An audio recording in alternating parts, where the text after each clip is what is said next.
Hiya, my name is Lauren Layfield, and this is Your Next Podcast, the podcast which creates a brilliant list of shows for you to try, adding a new one each and every week.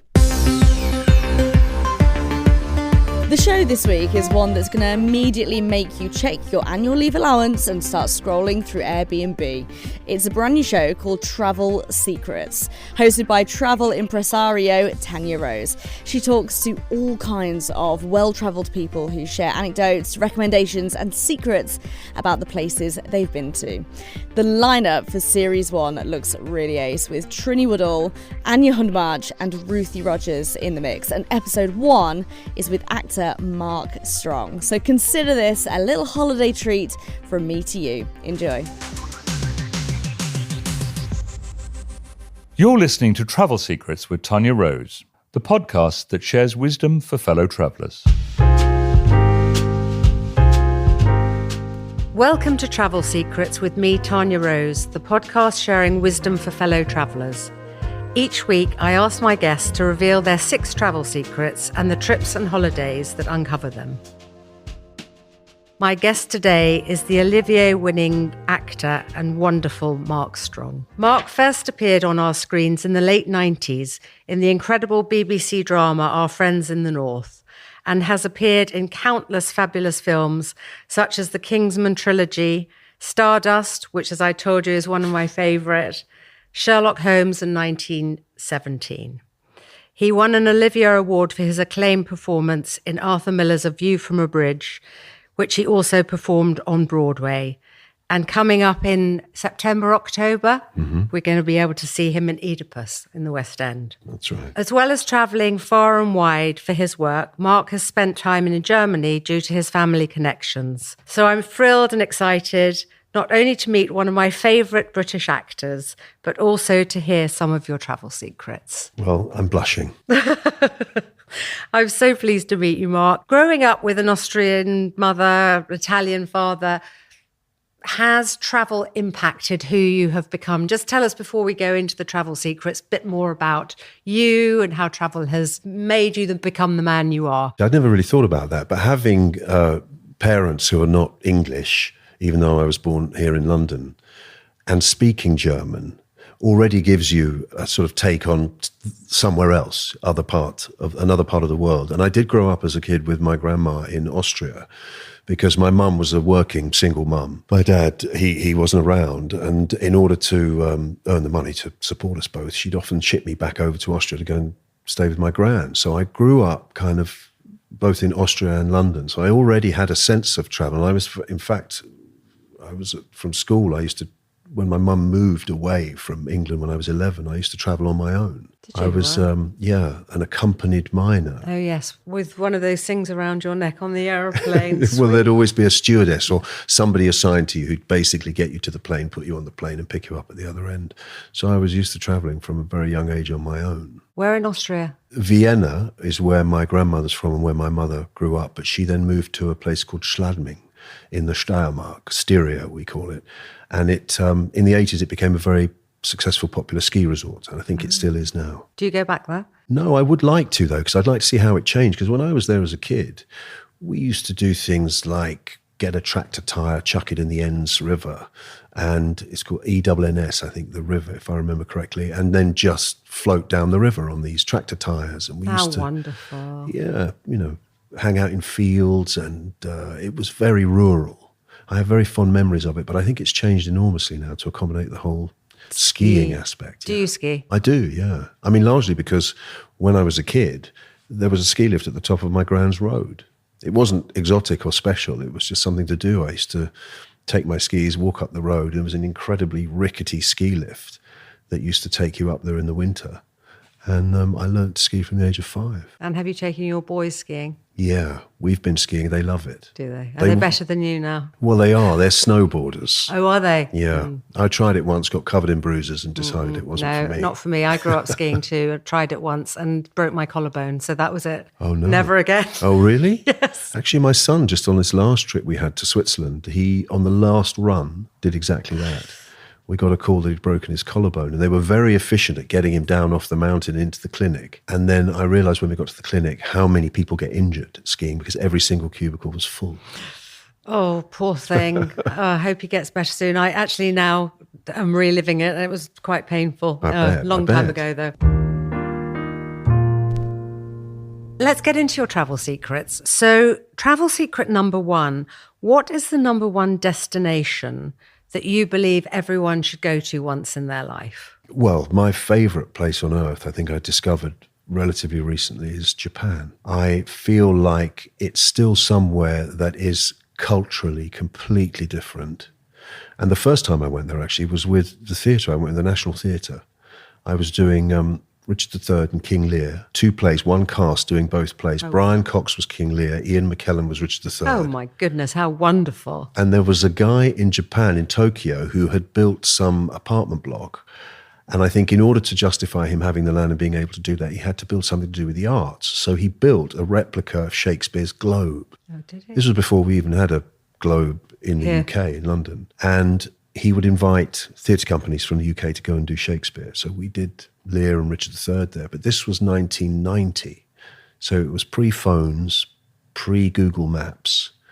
Very few people spoke English. I mean, even now, not an awful lot of Japanese people speak English when you go. And finding your way around was hilarious because you had absolutely no idea where you were going and most all the of the time. signs are in Japanese. Exactly. And there was nothing in English. I mean, you'd go into a restaurant and just point at something and hope for the best. I mean, and some live thing would arrive that you'd be... I mean, usually it was amazing. Yeah. So you'd be fine because it was just culturally so fascinating. And I just remember realizing I was somewhere very, very different. And I think everybody should experience that once in their lives. Have you been back since? Many times. We've been back skiing a couple of times because the skiing there is incredible. In the north, there is Hokkaido, I think it's a much more Western 5-star kind of experience. Lots of Australians there. So if you like that, there's that. But we wanted something a little bit different. We went to a place called Nozawa Onsen, which is a bit 4-star and a bit analog. Yeah. You know, and plenty of places to go and have hot baths. And the skiing, it was amazing. The snow is incredible in Japan. There were very few Westerners in Nozawa Onsen. Again, Nice. It may be different now. And it was really lovely. We also went to a place called Hapaone, which is a whole valley that has many resorts along it. And again, the snow, incredible. But also, I've been all over. I've been to Nagasaki and Tokyo, and we even got a car last time we went, because with Google Maps now, you can kind of go off-piste, whereas in the past you always had to stay in a particular track and take a particular train and have an absolutely mapped out itinerary, whereas now you can travel a little bit. And you drove yourself? Yeah. Very brave, yeah. But, excellent. you know, the culture is such that everybody drives really safely. It's really Is it the same easy. side of the road as here? I think I think it is. Yes, I think it is, yes. actually. Can't remember. Yeah. I think so. I think you're so, right. yes. So very simple. Kyoto? Did you go to Kyoto? We went to Kyoto, had a fantastic Yeah, time beautiful. there. Tokyo, Nagasaki. We went all the way down to the west and saw that incredible island where when Japan was shut for that whole period that you couldn't get in, a few hundred years, there's one little island and one little bridge where anything that was being delivered into the country was allowed to enter. Oh, really? And it's in tiny. Nagasaki? How interesting. Yeah. But I've never thought of Japan for skiing, so that will go onto my list Yeah, of things to do. It's amazing. Yeah. There's something about, I think, the air and the mountain or something that creates an incredible, a particular type of snow. Wonderful. So let's go on to travel secret number 2. What's the most unexpected experience you've ever had when traveling, or place that you've been to? Cuba. I think that I didn't really know what to expect from Cuba. I'd seen lots of photographs of old American cars, very colourful. And of course, the reality is very different because there's an embargo and they are struggling to survive. Their system is very different. They have university lecturers and doctors are paid something like $30 a month. There's ration books. They still have ration books where you're allowed 6 eggs, 3 bags of sugar, 6 pounds of flour. Everybody's entitled to that, though. I think in retrospect, the revolution was intended to be benign, and I think the idea that everybody's equal. For example, now you have a year's maternity leave on full pay, which is kind of very far-sighted. And I think it was intended for the people, but the problem is the economy suffered, and then with the embargo on top of that from the States, they can't really get going. There's no capitalist elements there, even now. Although the farmers, I think, are allowed to keep some of their crop back and sell it, rather than just give it to the government. But going to government outlets for food was fascinating because there'd be lots of tables, but they all had exactly the same produce at exactly the same price. Wow. And I said to one of the ladies, a woman that I met, how do you choose who you go to? She said, well, just whoever's a friend of a friend or somebody you know. But the poverty is real. grinding. But you get out into the country because it's a huge island and it's absolutely gorgeous. Beautiful. Yeah. Where did you stay when you went? Did you stay in hotels or did you stay in houses? There are government-run hotels, which are kind of they're a bit dull. And they cater for tourists and you're in a touristy area. We went to Old Havana and found an old house that had been renovated by a couple in a very sort of colonial style. It had an amazing rooftop, lots of plants, very airy, but in a very, very down-at-heel district. I mean, when somebody came one day to take us on a tour to go to Hemingway's house, they couldn't believe that we were living there. Oh, really? Interesting. Yeah, but it was totally safe, and what I found amazing with the people there is their dignity, genuinely. I mean, because I've been to places where it's very poor and you find yourself finding it very hard to deal with the fact that the poverty is so intense. And often people will be on you in places like that, like in, say, Morocco or Colombia, where I've been. Or India or... Yeah, and quite rightly, if I had no money, I'd do the same thing. You're the guy with the money, they want to try and get some money from you. That doesn't happen in Cuba at all. There's I think, an appreciation of the fact that you visited. And the fact that I think people have this entry-level food available from the ration books. Interesting. I mean, obviously it will change because all of the chains of hotels and things are all looking at going in there. So I think it is try and go now, even though there is the poverty and everything, because I think it could become one of these places that's just taken over by chains and big high-rise buildings, which will change the whole dynamic of it, won't it? It would be completely different then. And the minute it gets resorty and like that, it's gonna change. Whereas now they still have they do have those old American cars that somehow they manage to keep them running. And the feeling is very much one of they're very pleased that you've come to visit and very proud of what they've got to show you. Because I have to say, what they lack in amenities and things, more than made up for by their art and culture. And their culture's amazing. So every night we'd go out, and see some incredible band somewhere. And everybody also said the food wouldn't be great. The food was fantastic if you find the right place. But the music was cool, was it? Music was amazing. One night we went out and there was this incredible trumpeter. I can't remember his name now, but he's like one of the top trumpeters in the world. They were doing this extraordinary music. Everybody was up and dancing. The kind of energy was incredible. And then another night we were out at dinner at a restaurant. The owner came over and said, the Rolling Stones of Cuba are playing on the roof. And it was this 15-piece salsa band who were absolutely unbelievable. Amazing. And this kept happening every night. And you realize it's going on everywhere. Because I wherever think, you go. Yeah, it manifests itself. All that sort of deprivation manifests itself in another way. We met a graffiti artist, for example. My son is very into graffiti and art, and we met the guy who'd done a lot of the graffiti that we were seeing on the walls because we met somebody who was an artist and who knew him, and he came out, we went for dinner. That's fantastic. It was a great vibe. So travel secret number 3, what is the most overrated travel experience you've ever had? I travel a lot for work. So when I get to choose where I go on holiday, obviously you can choose places you're interested in. Often for work, you don't have a choice. And I remember doing a film, which didn't turn out very well, so I won't tell you who was in it because I don't want to, give them a hard time. But I had to film in Czechoslovakia, and it was a place called Ostrava. Now, no disrespect to any Czech people or people who live or know Ostrava. It's near the Polish border. I had to look it up. And virtually the first thing it said when I looked up was, there is nothing really to see in Ostrava, but that nothing to do. Honestly, it just was like very apologetic. There's nothing really here. There's no sights. There's no tourism, but you could visit our mine. And that's what Ostrava was famous for. It had a steel works and a mine, and that was its claim to fame. I have to say that the place itself was quite pretty, but it was quite deprived. Again, maybe it wasn't long after the wall had come down, but I remember having to go and buy some elementaries, like I had to go and get some new pants and socks and T-shirts and things like that. I couldn't find any. Oh, really? In the shops, there was virtually nothing there. So that was a little bit of a disappointment.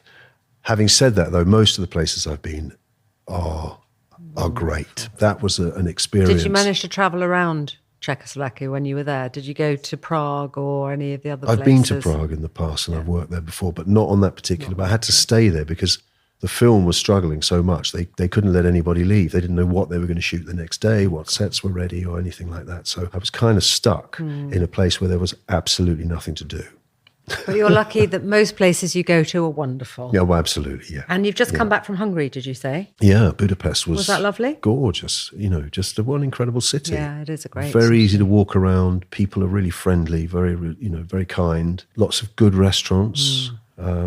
Now, I think in the past they struggled with that, but now they have. And the river, the Danube, goes through the middle. You have Buda up on the hill and Pest down below, so it's incredibly photogenic. I think that Budapest actually is a great place to go to for a short weekend or a long weekend. It's not on everyone's radar, not because it's, difficult to get to, but I think it's a very pretty destination to go to. I like it very much. It's not my favourite city. My favourite city is Istanbul. Have you been there? No, that's have to actually go. somewhere, where I really do want to go. And I've been conscious of the fact that that's one of the few places I haven't been able to get to. It's absolutely fantastic. Just when you said about the Danube and everything, you've got the west and the east and the Bosphorus. It is really superb. In fact, I've got a great hotel that I'm going to send you to. It's just opened. I've always honestly, thought I have to go It's there. really fabulous. And there's some really great restaurants, great music. Yeah. Very good vibe. I think you'd really enjoy it. So that's the next place I'm going to send you. Okay, exciting. So travel secret number 4, what is the best meal you've ever had, or the best cocktail, the best restaurant? I mean, food and drink is obviously so important to all of us. So Yeah, I think Copenhagen's where I've had the best meal. We went to a restaurant called Geranium, very famous, one of the world's best restaurants, multi-courses of very interesting sort of bits and pieces, tiny little wheat sheaves that was actually bread. And then one course, they invite you up to go into the kitchen while they prepare a course. It's so interesting. I mean, I'm not a great fan of, tiny little bits and pieces. Sometimes it's all style and no content. But the food was delicious. The ambiance was great. They have this word hygge, which is... Oh, yes, the hug. Yeah. I think outside the window at some point they lit a fire. Oh, yeah. So in the middle of the meal, you suddenly realise that there's warm flames coming at you from the other side of the window just to get the experience. Oh, that's amazing. Yeah, phenomenal thing. The most unusual, though, meal experience I've had was in Tokyo again. My boys love sushi, and we've been to many sushi restaurants. We got to know somebody who worked in one who had a connection with Japan. He was an Irish guy, so not Japanese. And he said, listen, when you go, I've got a very good friend. His parents run a tempura restaurant in Tokyo. You must go there. So we said, okay. So we made the arrangement to go. On the day, we couldn't find it. Oh, no. We went everywhere. We spent about an hour trying to find where this place was. It wasn't kind of where it said on the map. We were about to give up when I said to Liza, my wife, listen, I'll just pop into it. I'll just ask somebody if they know where this place is. And nobody really knew. One gentleman stood up and he went, I think I know where you mean.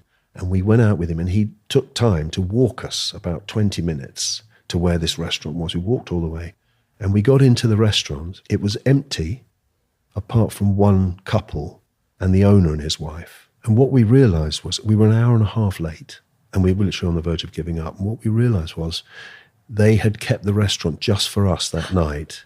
And the couple they invited were the only people they knew who spoke English. Oh, how sweet. That's so that they could amazing. translate for us. Wow.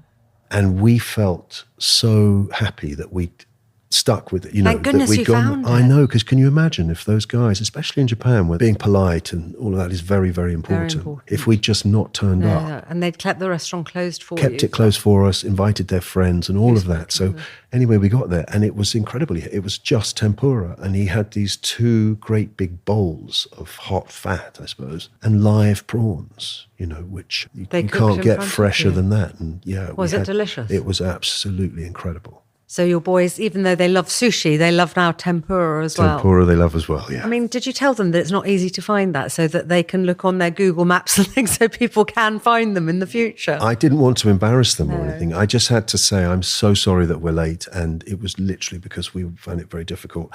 And they knew that that was the truth because the gentleman who kind of escorted us there said, they were beside themselves. They didn't know where they were going. And it is genuinely difficult to find. But then that's that thing I was telling you earlier. The cultural differences are such that maybe a Japanese person would find it in a second. Yeah, because they can read all of the little signs down the alleyways. Oh, exactly. Yeah. Let's go on to travel secret number 5. Mm-hmm. What is your best insider travel secret? For example, when I go to Venice and I go to Harry's Bar, which is very well known, I always ask for the table in the corner because that's where Ernest Hemingway sat. Oh, really? And it has the best view. It's a tiny table, but that is the table to sit at because then you see the whole of the restaurant. So little things like that I think are always really interesting for people to know. I thought more about travel tips. Oh yes, slightly tips, boring brilliant. travel tips. Great. I'm very organised and very tidy. So obviously a huge part of travel is packing. Oh yes. I don't know how hard and long you think about packing. I remember a friend of mine who I told, I have to cut short. We were just having a drink together because I've got to go and pack. He said, yeah, but you've got hours. And I said, yeah, but, I've got to work out what I'm going to take and, have a look.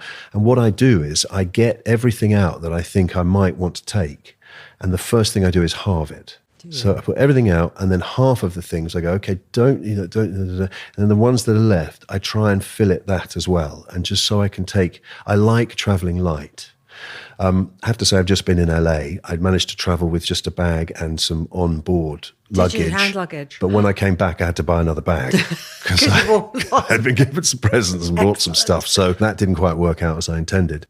But genuinely, I love to travel light. I don't know why. Maybe since I was traveling as a kid at 11, I've always tried to. Because I remember when I was at school, I'd have to think at the end of term, how much stuff am I going to take? Because you could only have a case of 20 kilos.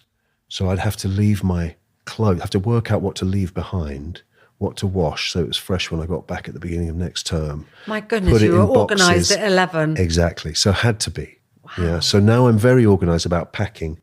Rolling clothes, obviously, in a suitcase helps them survive. Adapters in shoes, put things in shoes, gives you a bit more space.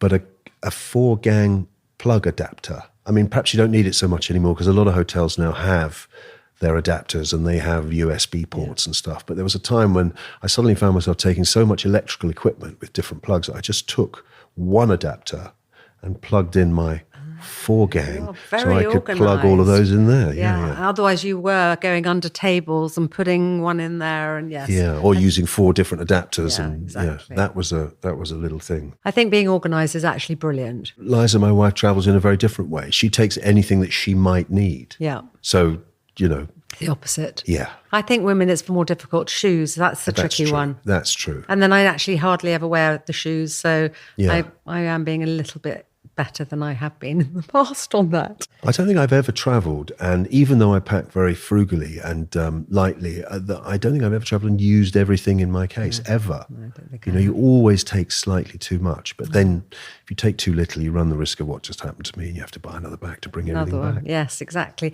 So with travel and insider tips of places rather than packing, do you travel to one place more often on business? I mean, would it be New York or LA or? I've been to LA a few times recently. Funnily enough, not much films in LA, or never used to. But recently I've been there a lot more. You're always looking for places to walk in LA, and Abbot Kinney is one of them. So when I first went there, I stayed in a little hut just behind this guy's house, like 2 streets over from Abbot Kinney, and had a little place in the back. And the funny thing about it was I was watching a TV series about 2 or 3 years ago, and I thought, I know that little hut. I've stayed there. Basically, they used it as this thing in the series. I mean, and it was, just incredible. I wasn't expecting to see it in a TV series, but that's very LA. I've been going to LA a lot more. New York I had to go to recently because I've just done a thing with Colin Farrell called Penguin. Oh. He was in Batman and he played the character of Penguin. They're doing a series of it, so I went over. And I think what's happened recently with the actors' strike, it meant everything had to go on hold. So everybody who was shooting anything went into the edit and suddenly realised, we could do with another shot there, we could do with this, we could do with that. So I've literally just come back from doing a few days shooting in New York and a bit in LA. So very lucky to get to travel. Lovely. So let's do travel secret number 6. What memory have you got from a holiday or a trip which is really poignant to you still now? When I left university, I went with a group of friends to Sri Lanka and had the most amazing time. Part of it was getting to know a particular chap who had a hut on the beach. He was called Tilak. And he used to make this wonderful food, and we would hang out at his place, and there were lots of places along the beach, but we really got on with him. He liked us, we liked him, and we just got to know him really well.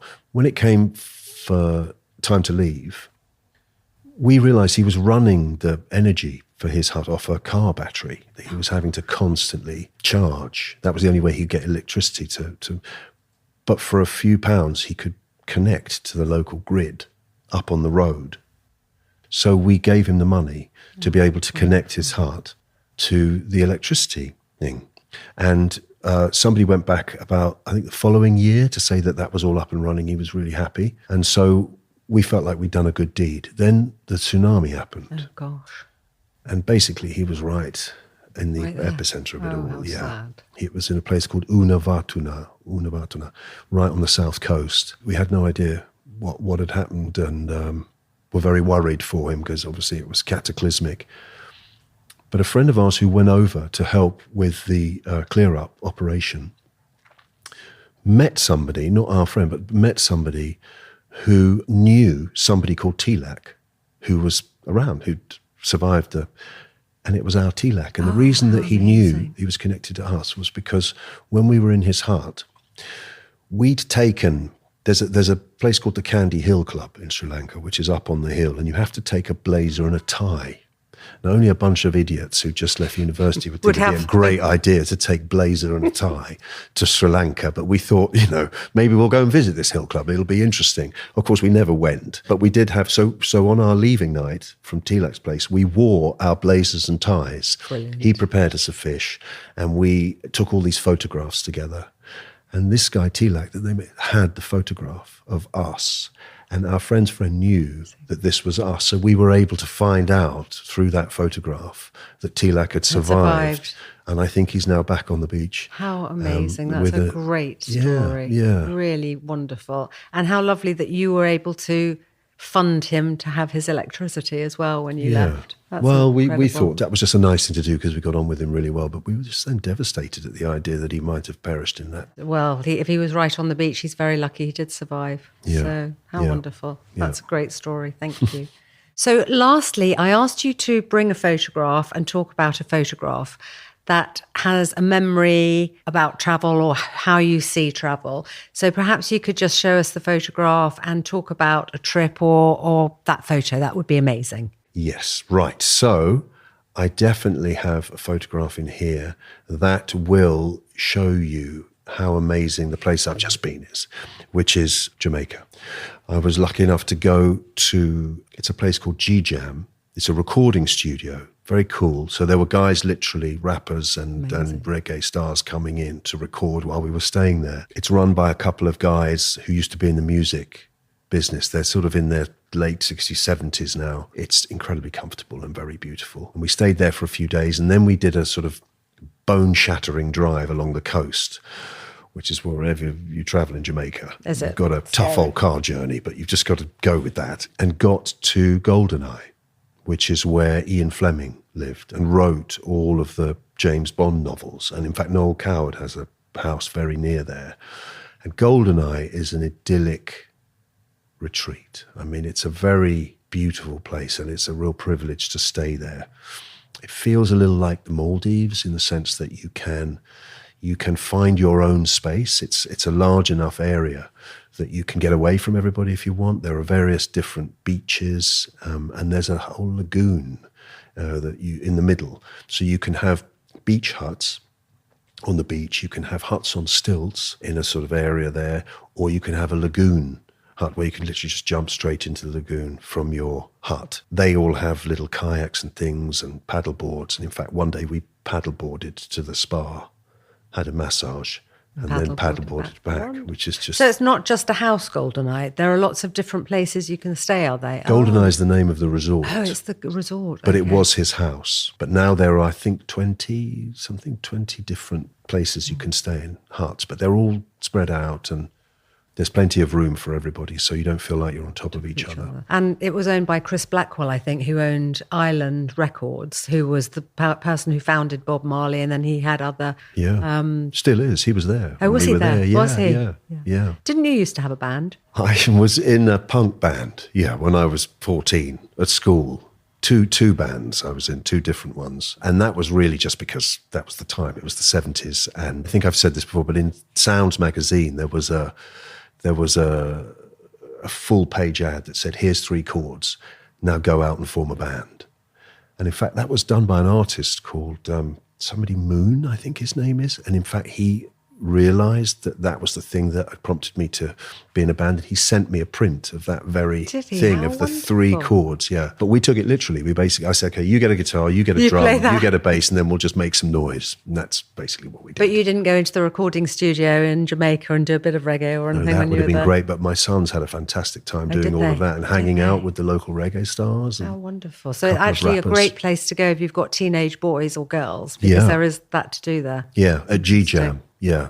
And the New Year's Eve party there, Grace Jones was there. Oh, fabulous. And there were 400 people on the beach, and you were shoulder to shoulder, and it's like all those films you've ever seen of people having crazy parties. That's what that New is Year's Eve was like. I think GoldenEye was much calmer than that, so I feel like we had the best of both worlds. Best of both worlds. How wonderful. Thank you so much for bringing that picture in. That's fantastic. Mark, it's been such a delight. I've absolutely loved talking to you, hearing all of your travel secrets, and it's been so interesting. Thank you so much. It's my pleasure. There's nothing finer you can do than really talk about wonderful places you've been able to visit. Aren't we lucky? Thank you so much for listening to this episode of Travel Secrets. I'm loving making this podcast and want it to reach as many people as possible to build this community of fellow travellers. So please do subscribe on your favourite podcast app and share with a friend. I'll be back next week. And remember, this podcast might not change your life, but it might just change your plans.